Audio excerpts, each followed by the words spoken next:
One of the things that compels me and gives me hope for the church is that I think without exception, the most beautiful, wonderful, caring, mature, real people that I've ever met have all been people of faith.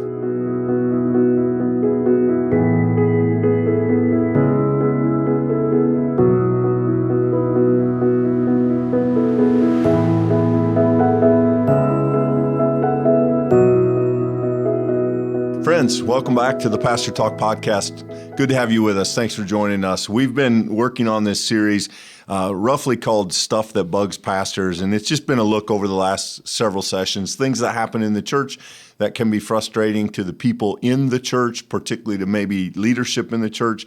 And really, Michael, that's all some version of people being people when our faults and our biases and our own small interests get in the way. It happens to all of us. And when it happens in the church, the church struggles a little bit for that. And as we talked through that and as we kind of came to the end of the list, it occurred to us that we really should probably think about the flip side a little bit, because as we kind of hinted at last session, the church is an amazing place. Yes, we have some struggles.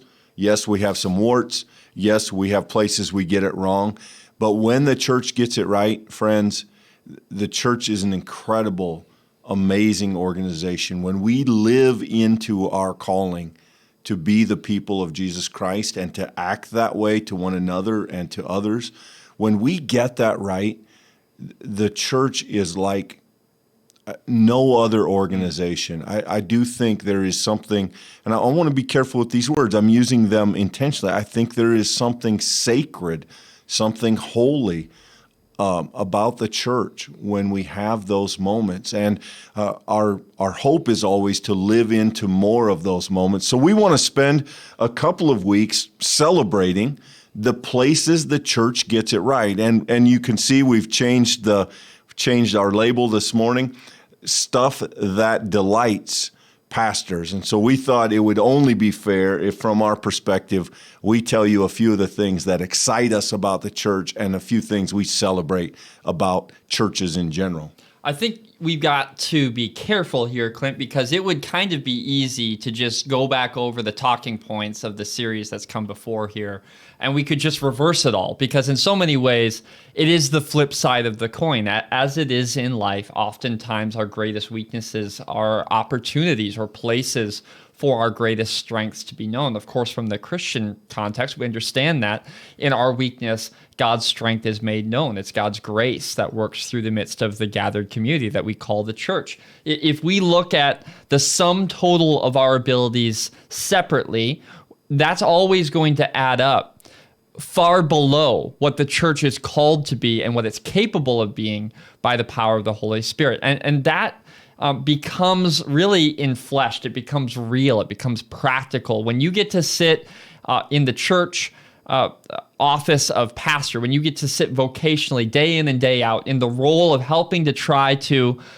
serve that community, what ends up happening is you get to see the church at its best. You get to see real people's lives being impacted by the church, doing what the church is called to be in Jesus Christ. And that is a safe place.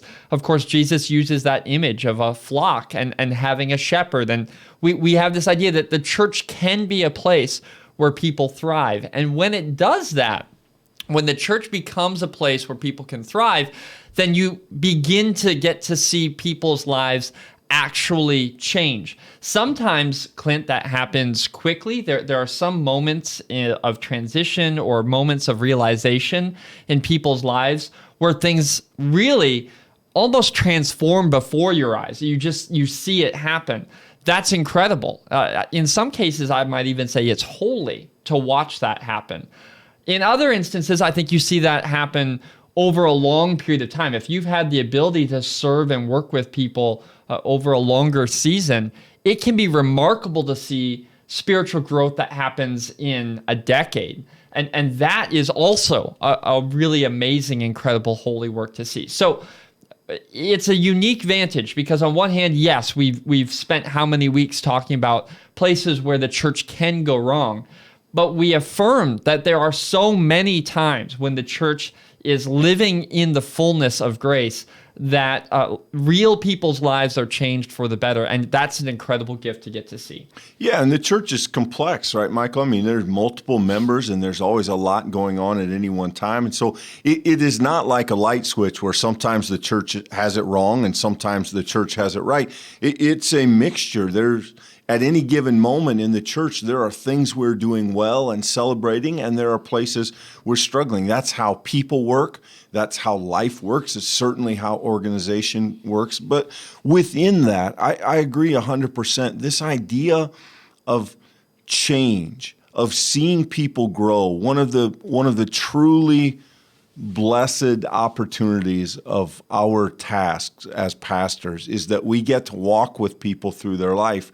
And often what that means is that we get the opportunity to see them grow in their faith, in their service, in spite of their struggles or through their struggles. I was one time asked early on in my ministry career, a person asked me, just give me some proof that there's a God.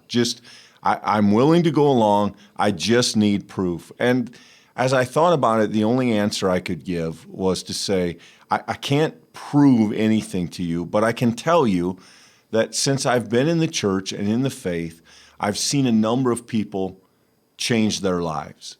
I've seen them give up things that hurt them. I've seen them become more loving. I've seen them reconcile with people they've been estranged from.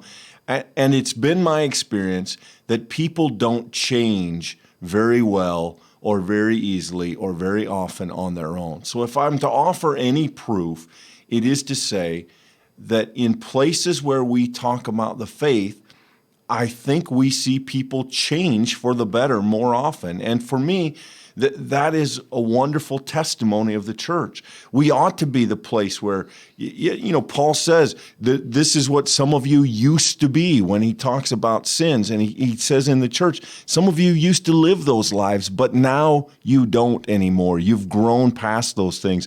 And Michael, when we as followers or when we as pastors get to see others grow, I think those are amazing moments. I think those do good things for pastors' hearts, for their calling. They do good things for churches. They're not easy because they generally, in order to grow, it first means you start from a place of difficulty.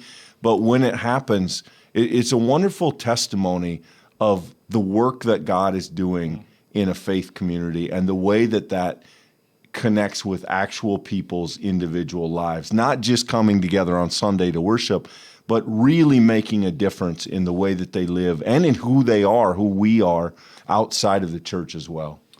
One of the really unfortunate reputations that the church has sort of garnered, and it's always been there, but I think it's certainly come back to the fore of conversation, is this idea that church is a place of restriction, that we're very focused on what you're not doing right, on what you should keep out of your life. We very much have sort of garnered this impression, certainly in our culture, that the church is a place that wants to keep you from doing a lot of things. Some of those, maybe they're good for you, maybe they're not good for you, but we're a place trying to sort of hold the people out. And what's really unfortunate about that is that I've experienced the church at its best to be a place that gives people real freedom and agency.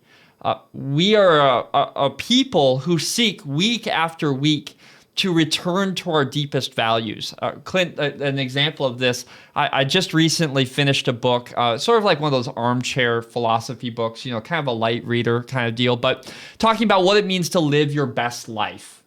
And what was striking to it was, there were some of those, just simple nuggets of wisdom kind of thing. But how often it was about coming back to awareness of ourselves, of our deeper values, of the things that really matter to us, that really give us joy, the things that will last in our life. And what struck me when I got to the end of the book was that this is just a tiny part of what church does. I mean, we have so much more to offer than just a reminder of our deepest values. We actually have ancient, thousands of year old practices and tools and gifts that have been handed from one Christian to another to remind ourselves to form our imaginations as to the things that will last. In other words, you don't need to construct a life value system. You don't need to make a self that understands everything of importance and that understands your deepest urges and needs. You don't need to construct that. It has been handed from one wise, thoughtful Christian to another. All we need to do is be humble enough to listen. And so I think that if we come to church from that vantage, Clint, what we discover is a community that empowers us, that enriches our lives, that actually gives us freedom instead of needing to remake the wheel and figure out all of our deepest values. We can trust some really, really wise and faithful folks who say, this is the path. Now, it's not always an easy path. Sometimes it will feel like restricting some things, but it's always for the sake of being free in the places that matter. And I just think that church, when it gets that right, becomes an oasis in a dry land. It becomes a place that doesn't just recharge our souls for an hour, but it sends us out the doors with a kind of power and energy and spiritual fervor that I don't know any other organization that provides. You don't get it at the comedy club. It's not the same kind of thing you get in even a public service organization. It's a kind of realignment of self in participation with others that is unique to my experience of church, and it's a beautiful thing when it happens. Yeah, Michael. I mean, there are lots of ways to grow, right? I mean, personal growth, corporate growth. I mean, people can become better at their jobs. People can become. I think we live in an era where sort of self-improvement is important to a lot of people, but rarely does that encroach on the church's language of spiritual growth. And there is something to the concept of growing spiritually that is different. It's not about being more productive. It's not about being better. It's not about being fulfilled or satisfied or even, to borrow your language, your best self. It is about being faithful to Jesus Christ. And I think the church really holds a kind of patent on that language, which I think makes what we do and what we say about that different than the world around us. Not to discount any of those other things. Growing in all those various areas of life, that's a positive thing. But when we talk spiritual growth, we sometimes talk not just about what's best for me, but what is best in light of the gospel of Jesus Christ. And so, yes, the world can talk about why it's important to let go of burdens so that I can make progress. The church talks about reconciliation. The church talks about forgiveness. Yes, the world can say, have a good marriage because that's good for you. The church says, yes, but that also reflects the nature of God and the covenant of God. And so we bring at our best, I think, Michael, a depth to some of those conversations that can be lacking in other versions of them. And it's not to, I don't want to say this with arrogance. It's not to say that those other conversations aren't helpful, that they aren't true. It's just to say that I think we bring something unique. And when we do that well, I think we really have something to offer. There is an ancient wisdom. There is a sense of truth in the biggest sense, a capital T, that when the church humbly offers it, I think can be extremely helpful and very balancing to the broader context. I think one of the most impressive sort of vistas, if you're looking upon church, is when the gospel is being preached, when it's being lived out in the life of the people, you inevitably will see transformation. There's no way to have gospel and lives not being changed. It's in the DNA of the thing. It's like you plant a seed. There's no way, if the conditions aren't right, for that seed to not grow. It's built into the nature of that very seed. When you look at the church, you see the gospel being proclaimed. It's living in the right context.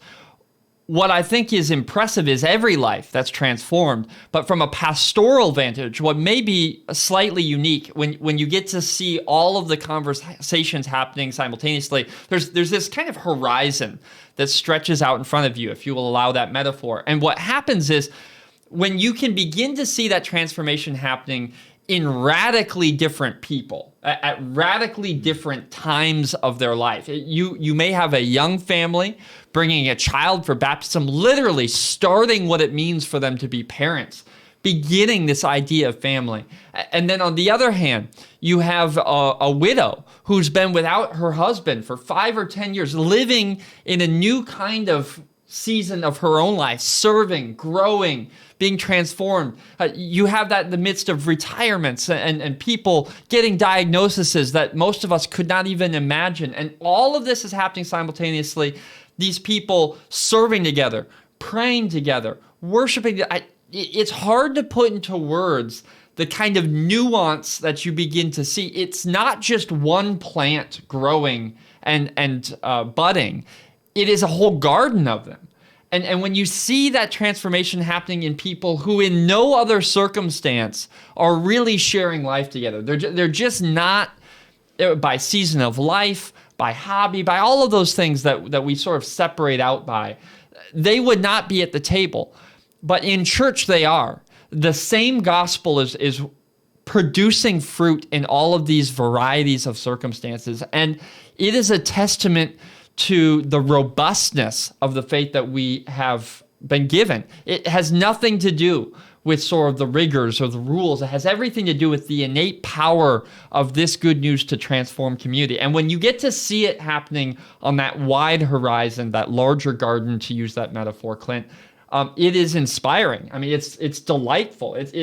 There's a kind of joy and whimsy in getting to see it.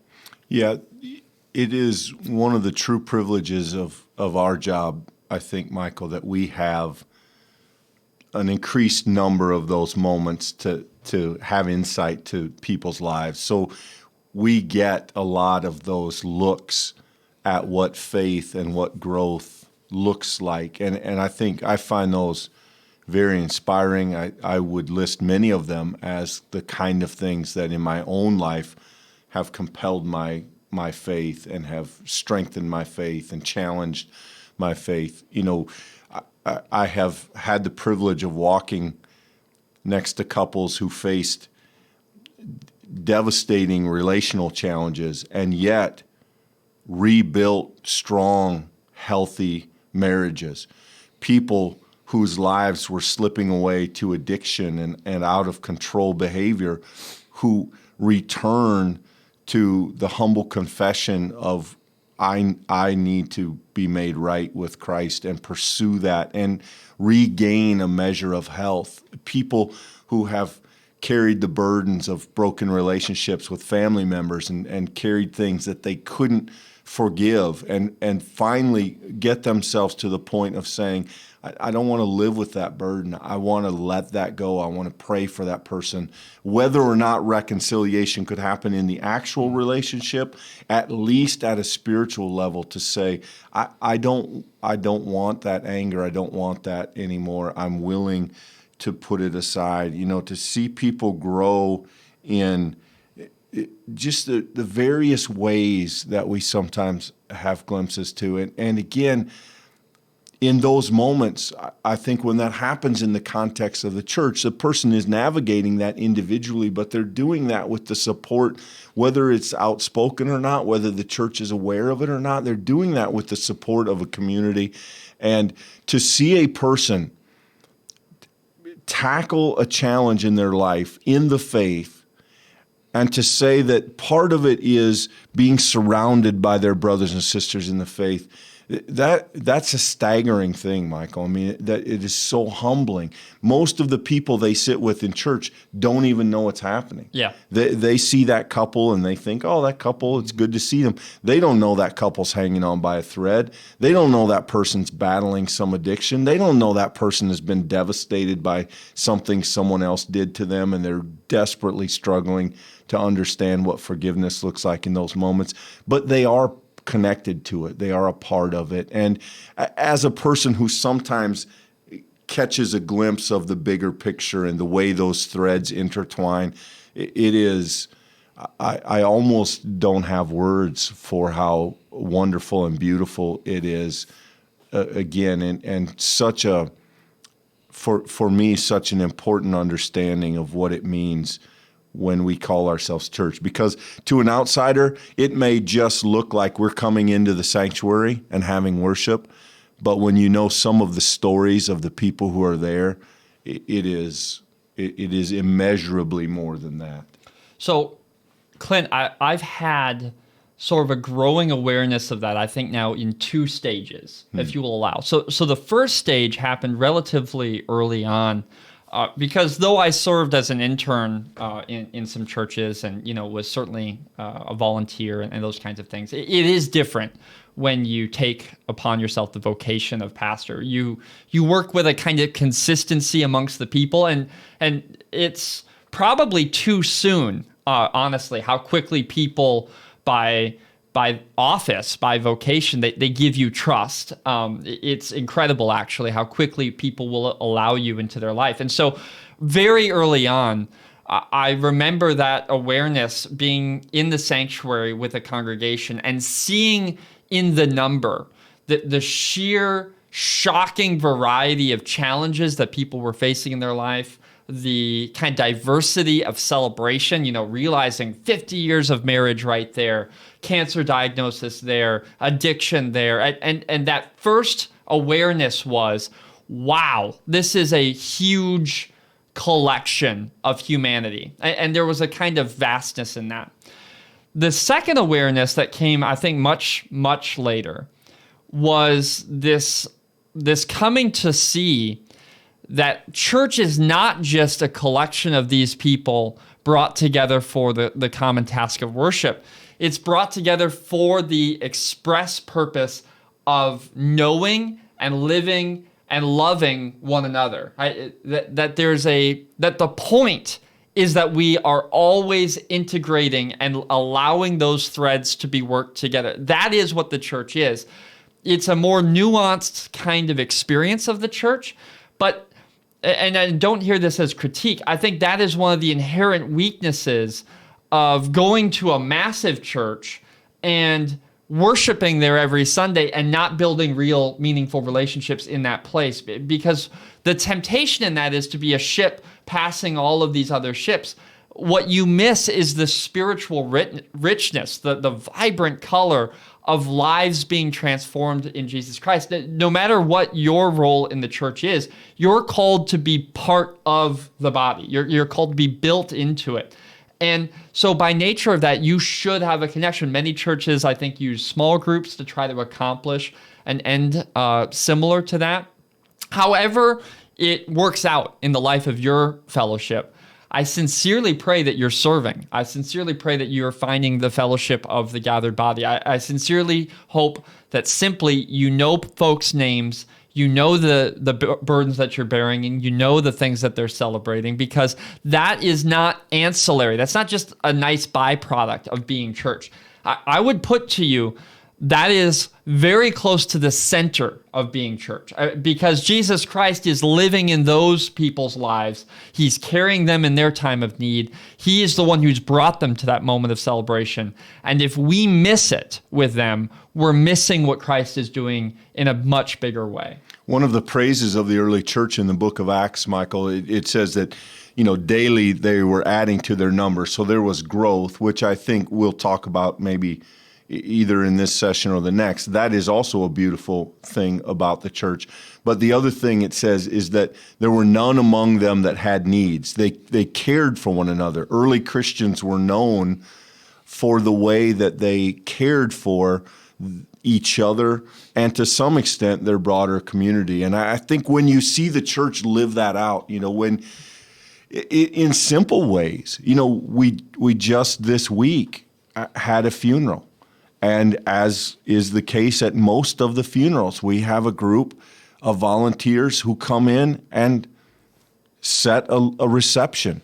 They come in and give their time, put their efforts into serving the family that has lost a loved one.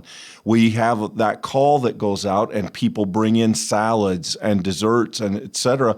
And that seems like such a small thing until you're the one receiving it.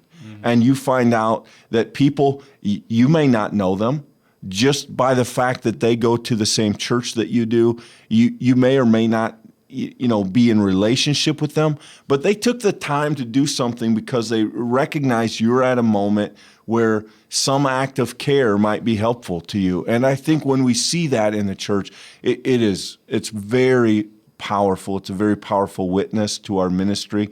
I have seen churches nearly to the point of adopting a family that was struggling. A mother gets sick, and for literally weeks on end, somebody in the church takes a meal, sits with people who are lonely, gives people rides, whatever, visits them in the hospital, whatever those things look like, things that we often attribute to the pastors, and pastors, should be a part of.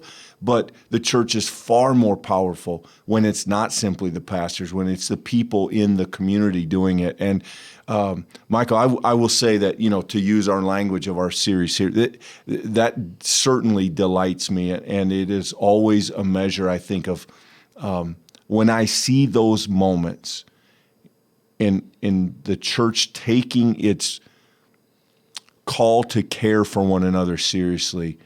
I always find myself inspired, and I always find myself thinking, we may not have it all right, but this is for certain part of what it looks like to follow Jesus Christ together.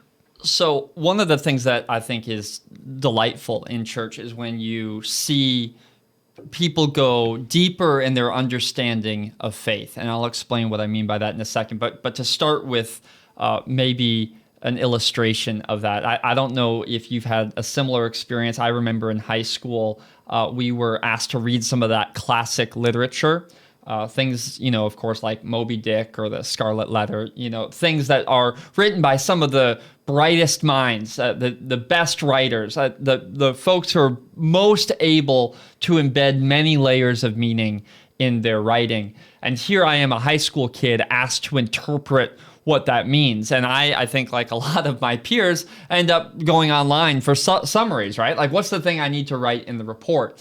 What you discover when you come back to one of those classic writings later in life is you realize the depth of the characters. You realize the kind of nuance that was there all along. You couldn't see it as a high school kid reading it, but as an adult, you begin to get access to there is so much more there than what's just simply on the surface. And you don't expect a high school kid to understand all of that. They don't have the life experience to unlock it yet. They're not broken. That's not wrong. They're not there yet. So the same with faith. The point I want to make is that it's great that we go to Sunday school. We need to teach our kids the basic stories of the Bible. David and Goliath, Moses. We need to talk about Jesus and the healing stories. These are essential. We start there.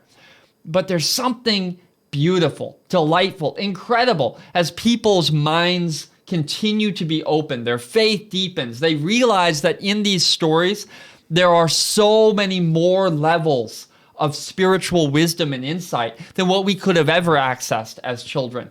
That doesn't always happen. Not everyone who goes to church digs into their Bible and sees by the power of the Spirit these things. That's just not everyone's experience. But when it happens, the kind of transformation of the mind, we might call it sort of this continued conversion, as that happens in a person's life, it's remarkable. I mean, in some cases, though we as Presbyterians don't access or use the language of saints very often, we don't make some people saints.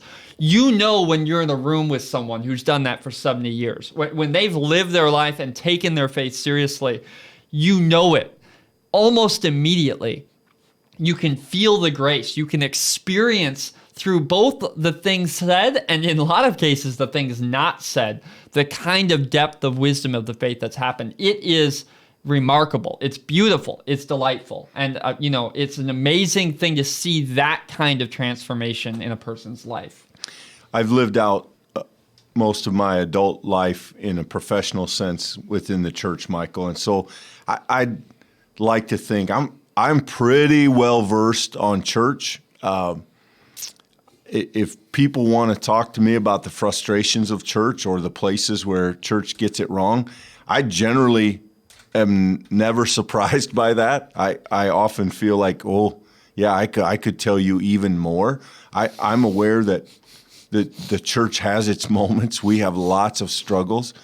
And having said that, one of the things that compels me and gives me hope for the church is that I think without exception, the most beautiful, wonderful, caring, mature, real people that I've ever met have all been people of faith. The people who I look at and I aspire to be like have all been people who practice this thing that we call faith, who connect to this thing we call church, and who seek to live out this thing we call the gospel of Jesus Christ. And my privilege has been to interact with many of them in the church. And so to get to do that, to get the opportunity to look to those saints, those saintly people in our midst, and to say, how can we learn from them? And to understand that they weren't simply born that way. They're not just made of different stuff.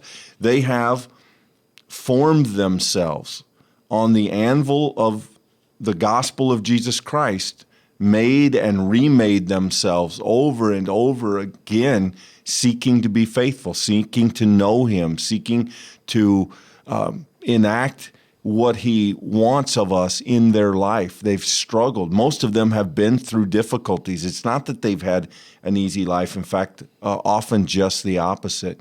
And there is a depth in them that I'm attracted to and hope to emulate, hope to copy at some point in my own life. And I think, again, when the church gets it right, we provide a fertile ground in which people like that can grow with prayer, with scripture, with community, with fellowship, with ministry. We have those tools at our disposal. And when the church will sort of put its energies in that direction rather than some of the things that could distract us, when we will dig in to say, how is it that we can all grow in our faith, our understanding, and our service in the name of Jesus Christ, we have a much greater chance of producing those results than when we get distracted and go down roads that ultimately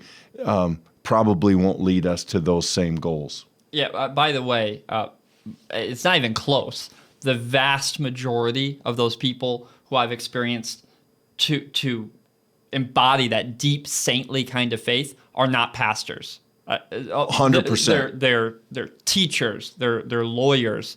They are doctors. They are farmers. Custodians. They are, you name it. Yeah, absolutely. There's no profession that precludes you from that task. There's no complex job or simple job. There's absolutely, in fact, in some ways, pastoring may be a hindrance to that task if one can't see the work of the Spirit happening. If you get fixated on the stuff that bugs you, all of those previous things, and you don't see God doing remarkable generative things, that is a temptation of the pastoral office to not trust the process and to grow in insight and wisdom in lots of different ways.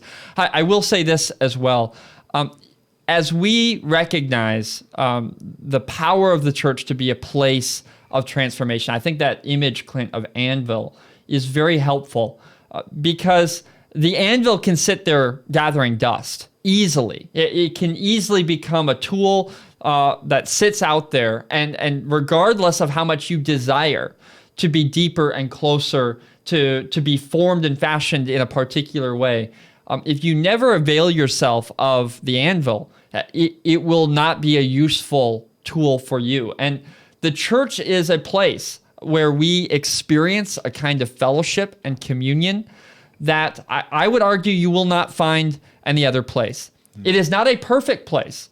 You don't walk in the door and experience a kind of perfectness or all put togetherness in the church. St. Augustine, an ancient pastor, once told us that church is a hospital. We shouldn't be surprised when it's filled with sinners or sick people. That's absolutely true. We don't come to church because it meets our needs. And this is where I wanted to go, is that our temptation, Clint, I think sometimes, is to think of church as a group of programs that we enjoy or that meets our current and present sort of life stage needs.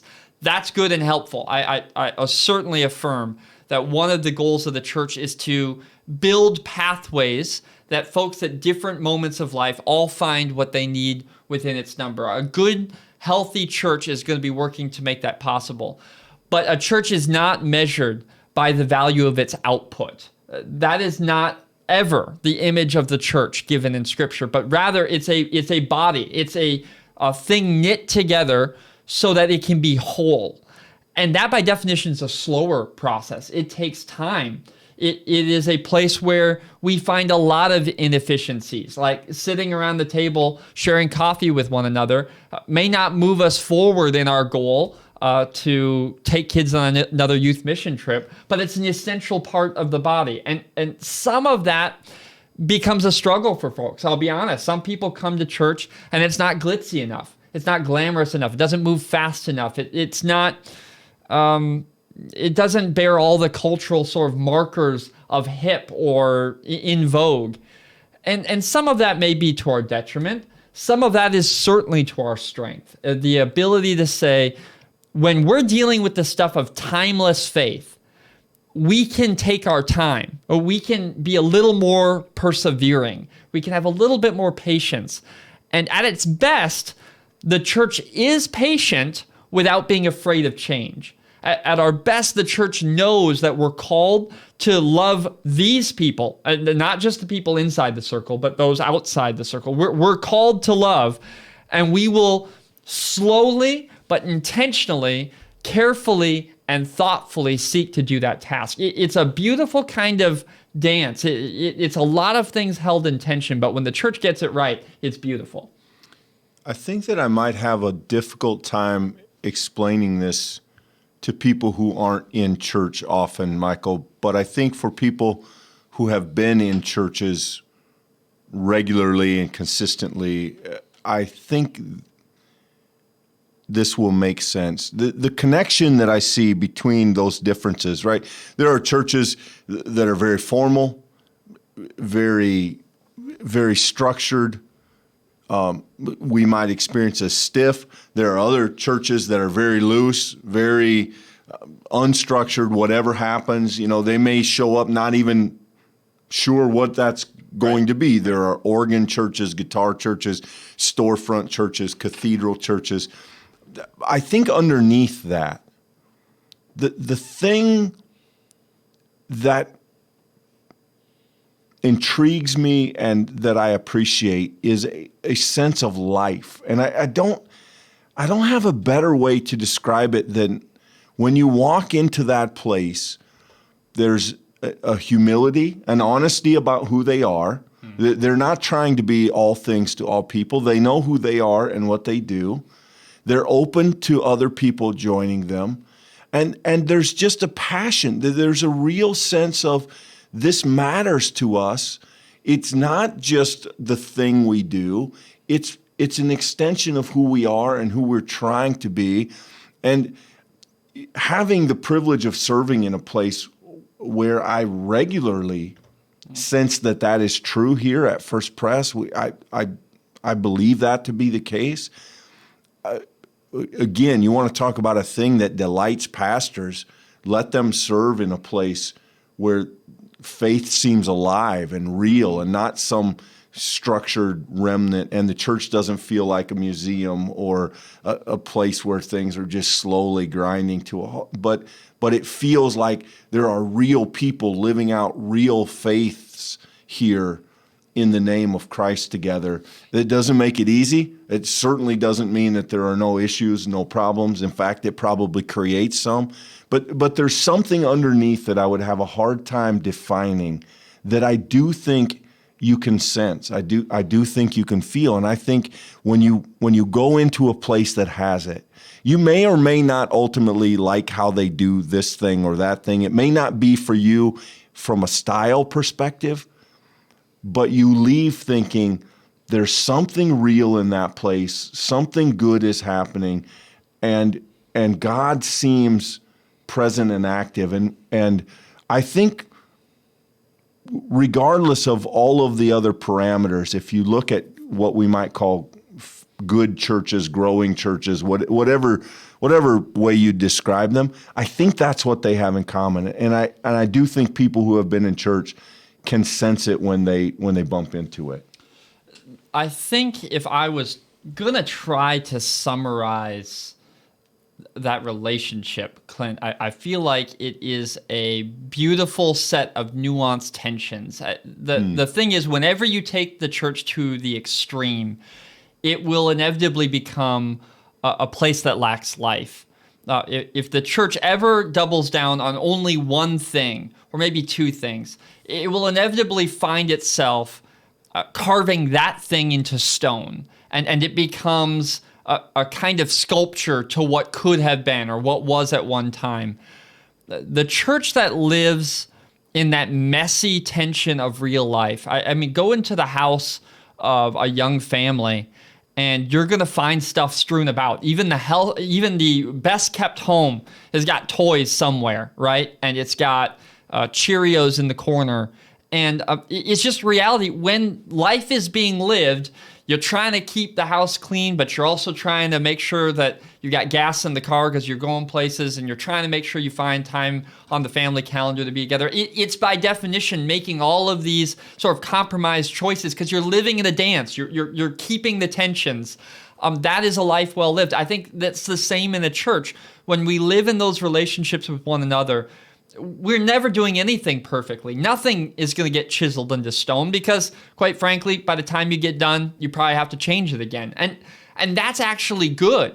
It's hard. It's hard to live in the midst of that, and especially if you're maybe more of the perfectionistic type and you sort of like things to be in routine and this is the way it is. Church may be a place of challenge for you because you find other people who have different values, or they're bringing different perspectives of the gospel, or they're seeking to push the church down a faithful road, which is maybe not in conflict, but in tension with your own. That is the beautiful kind of transformation that happens at a corporate level, which works its way into our own hearts, because maybe you're in a season of life that's way beyond kids. The beauty of church is there are kids today who need the investment of faithful men and women of faith. One practice that gets lived out practically at First Presence Spirit Lake is mentoring.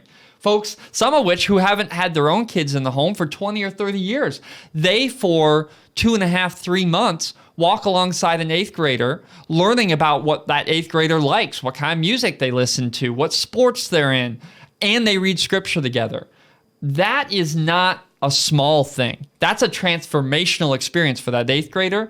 And from all of the conversations I've had with those mentors who participate in that program, a transformational experience for them. That is, I think, Clint, what it looks like to be in a living church, in the words that you use. It's to experience the kind of enrichment that comes from the life lived together. And we do sometimes, I think, come into a church. Maybe this is the temptation. We come into the church. We're looking for a church family. We look at what things do you offer for me at my place of my own faith journey. The mistake in doing that, looking for the brochure that might answer that question, is we miss a far deeper marker of the life of a church. And that is, what is this church doing together to be the body? I mean, what is the stuff not said, but the stuff lived out? The meals being delivered, the time spent together over table, the service work done together, the money sent to do work both near to home and far away. I mean, that's the kind of broad, difficult to pin down kind of life I hear you speaking to, Clint. But when you experience it in a healthy church, it is captivating. It is unforgettable, I might even say. And that's a great gift that the church gives to everyone in its number, is an experience of true community. And from that experience, then a sort of desire and drive moving forward to continue it, to grow it, to deepen it, to care for it, to tend it in a scriptural language. And, I think that's a beautiful gift when one finds it. That's helpful, Michael. I think as I listen to what you're saying, the idea that comes to mind is that a healthy church, a vibrant church, can navigate the sort of dichotomies of real life. In other words, they are a place that takes what they do very seriously, but has room for joy, for laughter, for humor. They are a place convinced that they are pursuing truth, but do it with the humble recognition that we are more than capable of getting it wrong. And we wouldn't possess that truth even if we knew it. It would be God's truth. It wouldn't belong to us. We would be seeking to uncover it. A church that says, this is the way we do things. And we're okay with that. We're even proud of that. However, we may need to change if those things aren't effective and aren't the best way for us to move forward anymore. I think, the church that says we love one another and sometimes we bug one another, the church that can be honest about the dichotomies in both ends of the spectrum and doesn't seek to communicate that, well, here we do it this way. We only live on this side of the spectrum. It seems to me that maybe that sense of life I'm trying to describe is a community that says, hey, we do all of it. It's all present here, and we try to navigate it just like everyone else does. Sometimes we get it right. Sometimes we get it wrong. But if you want to try and navigate it with us, if you want to be on that journey with us, if this seems like the kind of place you can follow Jesus, come on board and let's try to figure it out. I think to some extent maybe that encapsulates what I have in mind when I try to describe that sense of that passion or a place that is real or a place that has, I think what in church speak sometimes we would call life. And it's not to knock other churches. It's just to say that I think that is, in my experience as a Presbyterian, I'll say that it's sadly not the norm. It is not as common as I wish that it was to interact with a church and think there's a lot of life in this place. I think we live in a season in which there are some struggles in the broader context that keep that under wraps sometimes. It may be there, but it's maybe not. It's not as obvious as I wish it were in a lot of the churches that I'm aware of. If you're joining this conversation and maybe for you it is compelling and maybe it does give that image of the oasis in the desert and it feels to you like you're in the desert, I want to encourage you that it is in the nature of the gospel to affect Christian community. This is the work of the Spirit, and we don't manufacture it. And so wherever we're planted, whatever congregation you are a part of, or maybe a congregation you're called to be a part of, maybe you've not been in a church, and this conversation piques your interest, and you say, I wonder what that kind of life might look like. I want to encourage you that it only takes a small spark to light an entire forest on fire. And there's a kind of spark in the gospel that if we seek to live out the faith to the best of our ability, wherever we're planted, that God will and can be trusted to take that thing that we offer, whatever it is, in our own faith discipleship, and to do something with it. And so my encouragement to you is this. Do what you can. Grow in your own faith. Seek discipleship. Seek to be around folks who encourage you and challenge you to keep Jesus Christ at the center of every part of your life. Seek to serve and live in fellowship and in leadership in the community in whatever way you've been gifted to do that. And everything else can be left to Jesus Christ. Now, don't give up. don't despair. Life will grow, even in remarkably difficult places. May I remind you that Christian history teaches us that whenever the faith has been most difficult, that is where the gospel has grown most fantastically, most beautifully. It is in some of the life's most difficult circumstances that God is able to make the faith grow beautiful gardens. And so my hope of this conversation is, if you're in a place where you feel like the next step is simply plugging in and engaging and being faithful, thanks be to God. If you feel like that's not your experience, don't despair. God is faithful, and God will make life appear even in places where it may not appear to come easily. Do not despair. God is faithful to his people. It can be easy to forget when we talk about church that church is nothing more than a collection of people. Right. It's not an entity in itself. Its personality, its ministry, its flavor, its faithfulness, its struggles will all be determined by the individuals who make up that faith community. And so, don't find the place that you can plug in, and you can have a great impact on that place as you bring your individual faith to it. And as we do that together, we become what Scripture describes as the body of Christ. But that only means the place where individuals who follow Jesus together. And so, and again, when you find that place, it's wonderful. And when we live up to that calling, the church is, I'm convinced, the best place on earth. I really believe that. That really leads me to wondering, where have you seen the church vibrant and full of life? I mean, certainly put it in the comments, send us an email, contact us through the form in the description. It's a beautiful gift when we see church alive, and I'd be curious where you've seen that. Thanks for joining us today. It's a joy to have you along with these conversations, especially now as we make this turn to talk about what is delightful about our experience of the church as pastors. I hope it's been encouraging for you, and we'll continue on next week with some other ways in which the church is full of life, and we hope you'll join us for that. But until then, subscribe, like, share, all those things. We look forward to seeing you next week. Thanks for listening.